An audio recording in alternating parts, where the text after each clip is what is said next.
Involve हो इसमें, क्या कहेंगे इसके बारे में? सबसे पहले हमारी मुलाकात एंडी मॉल से हुई, एंडी मॉल जो कि प्रोडक्शन हाउस है, और उसके बाद ये मेरा निर्णय था कि हम अनुराग से बात करें, क्योंकि मुझे लगा कि अनुराग सही होंगे इसके लिए। अनुराग भी बहुत उनको बहुत खुशी हुई, क्योंकि वो स्वयं कुछ करना चाह रहे थे टेलीविज़न में। और उसके बाद जितनी भी टीम सेटअप हुई, रीबू दास गुप्ता की, और जितनी क्रिएटिव टीम तय हुई वो अनुराग ने की। अनुराग ने कहा मैं एक क्रिएटिव डायरेक्टर के रूप में काम करूंगा, और एक डायरेक्टर चाहिए मुझे जो सेट पे जाए, क्योंकि वो व्यस्त रहते हैं। और इस दौरान मैंने शुजीत सरकार से बात की और उनसे आग्रह किया कि वो एक कंसल्टेंट के रूप में आए, और मैं उन दोनों को बहुत बहुत धन्यवाद देता हूं कि अपना कीमती समय, और दोनों बहुत ही व्यस्त निर्देशक हैं और उनका अलग भी काम रहता है, उन्होंने अपना पूरा सहयोग हमारे साथ दिया, इसके लिए मैं उन्हें धन्यवाद देता हूँ। Sir, Runa from news nation, very good morning. Here sir, सामने देखिएगा। ओके, मैं आ गया। या सॉरी। एक तो मेरे लिए बड़ा अविस्मरणीय सा समय और अनुभूति थी।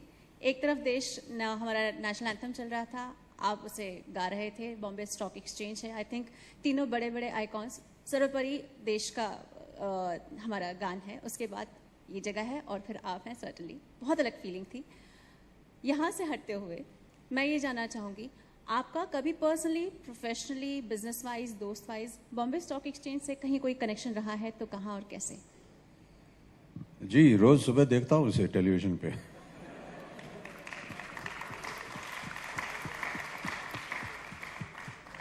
और यहाँ की जितनी भी समाचार है वो आप ही के द्वारा पत्रों में, टेलीविज़न पे उसको बहुत प्राथमिकता मिलती है।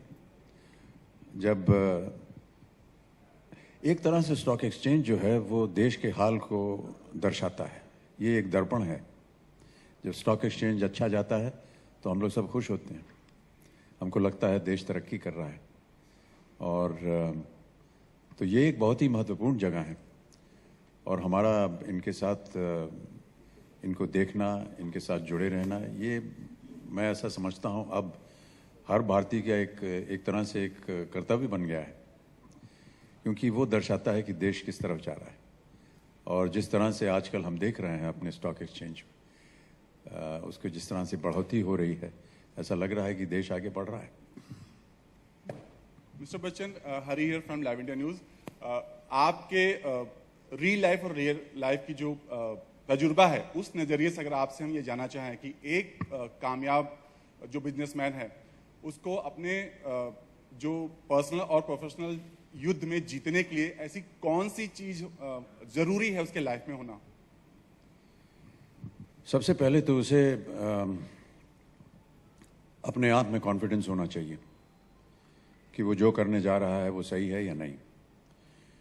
फिर किन लोगों के साथ वो अपने आप को जोड़ता है, उनकी अपनी योग्यता, उनकी अपनी निष्ठा, उनका अपना सच, ट्रस्ट, और फिर जो व्यवसाय है उसको किस तरह से आगे बढ़ाना। उतार चढ़ाव प्रत्येक इंसान के जीवन में आते हैं, और मैं ऐसा मानता हूं कि ये बहुत आवश्यक हो गया है। अगर हर चीज़ जो है वो सही हो रही हो तो फिर तो हमारा उद्धार हो गया, हम फिर ऊपर जाएं, यहाँ क्या कर रहे हैं। लेकिन जब गिरावट आती है, जब फेलियर होता है, चीज़ें कामयाबी हासिल नहीं होती है, तो वो हमारे लिए एक बहुत बड़ी एजुकेशन होती है, एक शिक्षा होती है, क्योंकि हमें पता चलता है कि हमने कहाँ गलतियाँ की और उस गलती को कैसे सुधारा जाए। जब तक हम गलती नहीं करेंगे हमें पता नहीं चलेगा कि हम में सुधारने की क्षमता है या नहीं है, और ये बहुत आवश्यक होता है व्यवसाय में। नमस्कार सर, आलोक जी न्यूज़ से। सर, सुना है आप बहुत इनपुट ले रहे हैं पोस्टर्स के ऊपर, प्रोमोस के ऊपर बहुत ही ध्यान दे रहे हैं, बड़ी परफेक्शन से आप उन चीज़ों को देख रहे हैं, तो कितनी मेहनत आपको इसमें लग रही है और क्या क्या चाहते हैं चेंजेस? पहला शो है आपका फिक्शन। स्वाभाविक है कि जब हम किसी भी फिल्म या टेलीविज़न में काम करते हैं तो इस ओर भी ध्यान जाता है। हाँ, हम सब एक मिलजुल करके काम करते हैं, और बहुत अच्छी बात है कि लोग कभी कभी हमारी बात सुन लेते हैं, हम कभी कभी उनकी बात सुन लेते हैं। शो की भलाई हम देखते हैं और उसमें अगर कोई ऐसी चीज़ अगर किसी के मन से आ जाती है जिससे लगता है कि इससे शो की भलाई हो सकती है तो उसको हम स्वीकारते हैं। Good morning, sir. Sonuk from Indian Television. Yeah. Sir, is TV today, in terms of its scale as compared to, when it comes to money and audience, far better as compared to films? Yes, it is. My knowledge on this is very limited, but the little that I do know is that the turnover of television in India is approximately 3 times more than cinema. So let us say that approximately if the turnover in cinema is 10,000 crores, television is about 30,000 crores. And the reach and the effect and the affect of television in India has just about started. The future possibilities, purely because of the demographics of the country. We used to, and everyone else in the world used to criticize us for being too excessively populated. But it is that very factor that today is beneficial to us. Whether it is a consumer product, whether it is television, whether it is any other exercise, it is the people that are running it. At any given point of time, you have at least 300 million people watching television. This is an enormous figure. We have 800 TV channels in this country. And let me tell you that there are about 300 other applications lying with the government of India wanting licenses to operate. This is an incredible amount of channels. It's the entire universe put together in one country. And therefore, yes, it needs to be given more importance, looked at it more seriously, because it is very challenging. I can understand, content is king, as they say in television. And the one that has the best content is going to be the one that is going to succeed.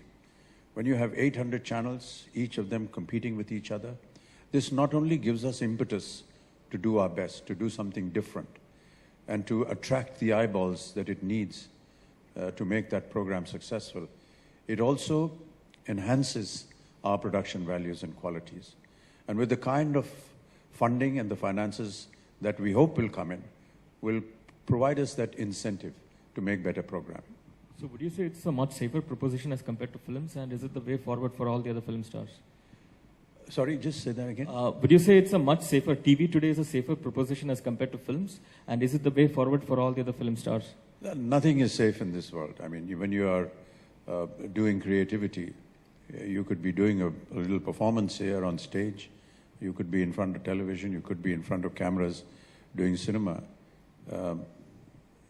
Any kind of art is, how do you know what the result is going to be until you actually put it out? We take sufficient precautions, I hope, but yet there are times when we fail, and sometimes we succeed exponentially. So this is a gamble that you have to take when you're in this art and in this field. I don't think that there is any given formula. The greatest of directors and the largest of production companies all over the world have always had some failures, despite the fact that, they are so huge. I don't think that there's any single production company in the world that hasn't faced failure. So it's uncertain because it deals with emotion, it deals with people's reaction to what you do, and that is always going to be changing. So yes, we take a risk, just like we do in any kind of business, and we put it across, and we hope that the people like it. Hi sir, Kinjal from E24. 15 साल पहले आपने KBC में debut किया था TV पे, और अब आप युद्ध एक फिक्शन सीरियल की तरह आपका किरदार आने वाला है फिर से. तो बहुत सारे लोगों ने शायद आपको ये बोला होगा कि आपका स्टैचर कम हो रहा है टीवी पे आने से. तो हम ये जानना चाहेंगे कि आपका टेक क्या होगा इस पे. जी, मेरा स्टैचर 6 फीट 2 इंच है, और अब मुझे नहीं लगता कि ऐसी कोई गुंजाइश है कि 6 फीट हो जाएगा. ये स्टैचर ज़्यादा कम बढ़ा, ये इसकी हम लोग चिंता नहीं करते हैं। हम चिंता करते हैं कि जनता क्या सोचती है हमारे बारे में। माध्यम अगर हमें मिल जाता है कोई, जैसे कि हमें मिला टेलीविज़न का माध्यम, उसमें ऐसी एक धारणा थी पहले कि आप एक 75 mm स्क्रीन पर आते हैं, अब आप 25 इंच की स्क्रीन पर आ जाएंगे। और कई लोगों का ऐसा मानना था कि ये सही भी हो सकता है। मुझे ऐसा लगा कि अगर जनता उसे पसंद करती है तो वो 25 इंच जो है वो 75 mm स्क्रीन बन जाती है। और अब हमें उस बात की चिंता है नहीं। अब उम्र गुजर गई है, तो जितने भी माध्यम है उसमें थोड़ा बहुत अगर हम अपना योगदान कर सकें तो करने का प्रयत्न करते हैं। पर मैंने कभी नहीं सोचा ऐसा कि मैं छोटा हो जाऊंगा या मैं बड़ा हो जाऊंगा। मुझे काम से मतलब है। छोटा